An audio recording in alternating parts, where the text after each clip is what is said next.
بسم اللہ الرحمن الرحیم۔ السلام علیکہ یا صاحب العصر والزمان۔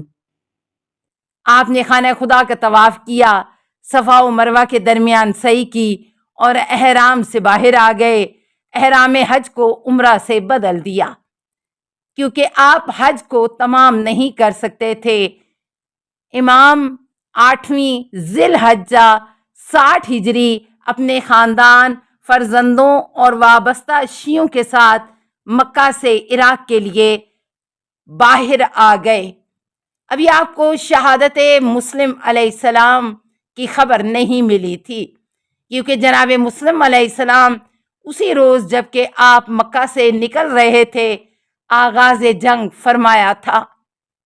ترجمہ ارشاد شیخ مفید جلد 2 صفحہ 67-68۔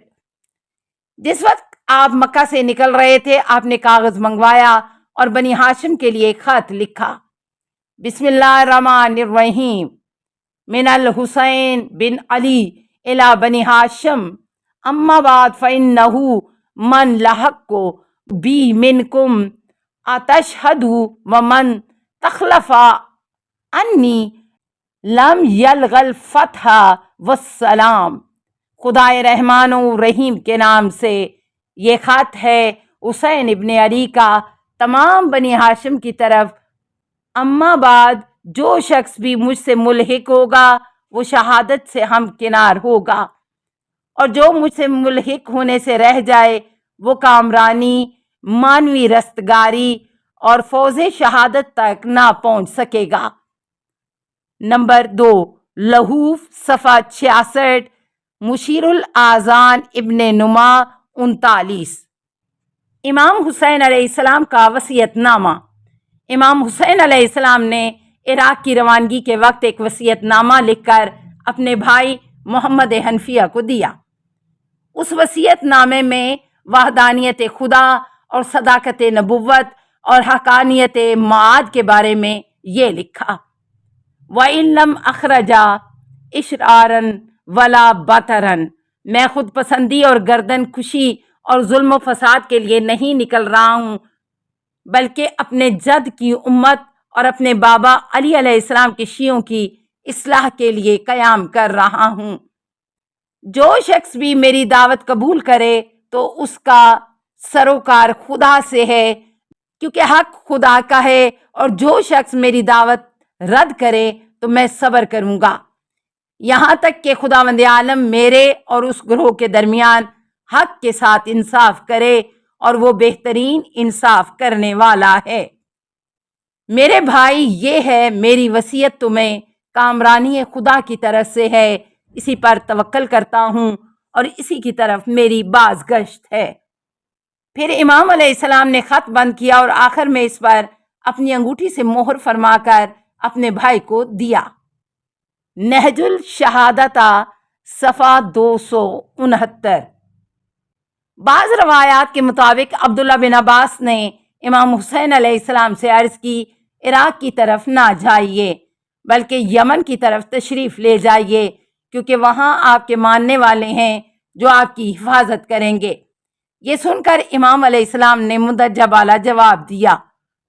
مناقب ابن شہر آشوب جلد 4 صفحہ 99۔ روانگی مکہ سے قبل امام کا خطبہ۔ امام حسین علیہ السلام نے روانگی مکہ سے ایک دن پہلے اپنے ساتھیوں کے سامنے تقریر فرمائی جو خطبہ خط الموت کے نام سے مشہور ہے۔ خطبہ کے آخر میں ہے: من کانا بذلن فینا مہجناتن و موتناتن علی لقاء اللہ۔ جو شخص بھی چاہتا ہے اپنا خون دل ہماری راہ میں نثار کرے اور ہمارے ساتھ چلنے پر آمادہ ہے تو اسے ہمارے ساتھ چلنا چاہیے کیونکہ میں کل صبح انشاءاللہ کوچ کروں گا۔ مشیر الاذان صفحہ 41، لحوف صفحہ 61۔ کوفہ والوں کے دل اور ان کی تلواریں۔ امام حسین علیہ السلام اپنے عزیزوں اور ساتھیوں کے ہمراہ مکہ سے عراق کی طرف منزل بہ منزل بڑھ رہے تھے۔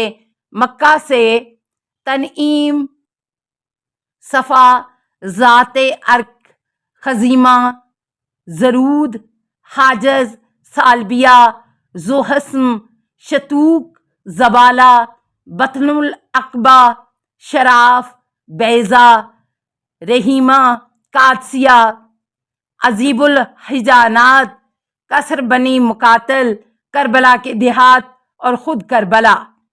اس راہ میں حوادث پیش آئے، آپ سے مختلف افراد کے مابین باتیں ہوئیں اور ہر مناسب موقع پر آپ نے لوگوں کو اپنے سے وابستہ ہونے، اپنے انقلاب کی تائید کی دعوت دی۔ ایک اہم بات تو یہ ہے کہ امام علیہ السلام نے لوگوں سے ملاقات کی تو آپ کو بتایا گیا کہ کوفے والوں کے دل تو آپ علیہ السلام کی طرف ہیں، لیکن تلواریں بنی امیہ کے ساتھ ہیں۔ ابھی کوفہ والوں کا ایمان اتنا بلند نہیں ہوا ہے کہ انہیں مجاہدین کی شکل میں شیفتۃ الشہادت بنایا جائے۔ مثلاً منزل صفا پر جو مکہ سے چند فرسخ پر ہے، فرزوق کوفے سے آ رہا تھا، امام علیہ السلام سے ملاقات کی۔ امام علیہ السلام نے اس سے پوچھا کیا خبر ہے؟ اس نے جواب دیا قلوبہم معاک وسیوف مع بنی امیہ والقضاء ینزل من السماء۔ ان کے دل آپ کے ساتھ ہیں لیکن تلواریں بنی امیہ کے ساتھ ہیں اور قضاء و قدر خدا کی طرف سے ہے۔ امام علیہ السلام نے فرمایا تم نے سچ کہا، ہر چیز خدا کی طرف سے ہے اور ہر دن اسی کی نئی شان ہے، اور اگر قضاء الہی میرے مطابق ہوئی تو حمد و شکر بجا لاؤں گا، ورنہ جس کی نیت حق ہے اور باطن میں تقویٰ ہے تو پھر کوئی پرواہ نہیں۔ ابن اسیر جلد 4 صفحہ 16، تاریخ طبری جلد 6 صفحہ 218۔ منزل ذات العرق پر امام علیہ السلام کی بشر بن غالب سے ملاقات ہوئی۔ آپ علیہ السلام نے پوچھا کیا خبر ہے؟ اس نے بھی یہی کہا السیوف مع بنی امیہ والقلوب معاک، تلواریں بنی امیہ کے ساتھ ہیں اور دل آپ علیہ السلام کے ساتھ ہے۔ مشیر الاذان صفحہ 42۔ منزل عزیب الحجانات قادسیہ کے نزدیک امام کی ملاقات ترما بن عدی اور اس کے ساتھیوں سے ہوئی۔ اس سے پوچھا کیا خبر ہے؟ اس نے بھی یہی جواب دیا اور بتایا کہ اپنی دولت اس کے حوالے کر دی ہے اور آپ کی مخالفت پر آمادہ ہو گئے ہیں، لیکن تمام لوگوں کے دل آپ کے ساتھ ہیں، لیکن ان کی تلواریں آپ کے خلاف ہیں۔ مشیر الاذان صفحہ 44۔ قاصد حسین کی شہادت۔ جب امام حسین علیہ السلام اپنے ساتھیوں کے ساتھ منزل حاجز پر پہنچے تو آپ نے قیس بن مصاہر سیداوی کو اپنا نمائندہ بنا کر کوفہ بھیجا۔ ایک خط بھی دیا جس میں بعد حمد و ثناء الہی تحریر تھا۔ مسلم بن عقیل کا خط مجھے ملا۔ اس خط کے مطابق تم لوگوں نے اچھی رائے اتحاد و نصرت میں پیش کی ہے اور ہماری نصرت پر آمادہ ہوئے۔ میں خدا سے دعا کرتا ہوں کہ ہماری تم لوگوں سے ملاقات اچھی طرح انجام پائے اور تم لوگ اس راہ میں استوار ہو۔ میں سہ شمع کے دن روز ترویہ تمہاری طرف چل پڑا ہوں۔ میں اپنے قاصد قیس کو تمہاری طرف بھیج رہا ہوں۔ تیزی کے ساتھ اپنے کو آمادہ و تیار کرو کہ بہت جلد انشاءاللہ تمہارے پاس آ رہا ہوں۔ قیس بن مصاہر گھوڑے پر سوار ہو کر تیزی سے قادسیہ پہنچے، لیکن یہاں ابن زیاد کے ایک فوجی حسین بن نمیر نے انہیں گرفتار کر لیا اور ابن زیاد کے سامنے حاضر کیا۔ قیس نے امام کا خط منہ میں رکھ لیا اور چبا کر کھا گئے تاکہ کوئی اس کے مضمون سے واقف نہ ہو سکے۔ ابن زیاد نے پوچھا تم کون ہو؟ قیس نے جواب دیا میں امیر المومنین علی علیہ السلام کا شیعہ ہوں۔ ابن زیاد نے پوچھا خط کو چبا کر کیوں کھا گئے؟ قیس نے کہا تاکہ تم کو معلوم نہ ہو سکے کہ خط میں کیا لکھا ہے۔ ابن زیاد نے پوچھا وہ خط کس نے کس کے لیے لکھا تھا؟ قیس نے کہا کہ وہ امام حسین علیہ السلام نے خط کوفہ کے چند افراد کے نام تھا جن کے نام میں نہیں جانتا۔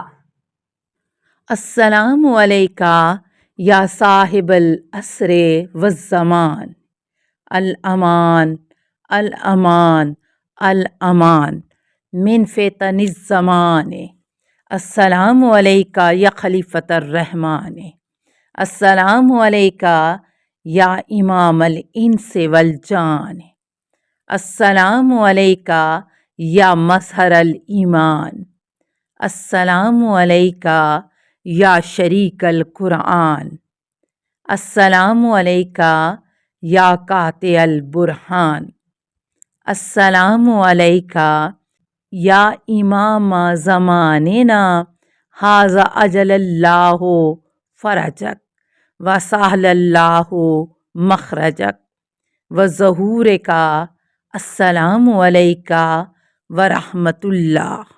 اللہم صلی علی محمد و آل محمد۔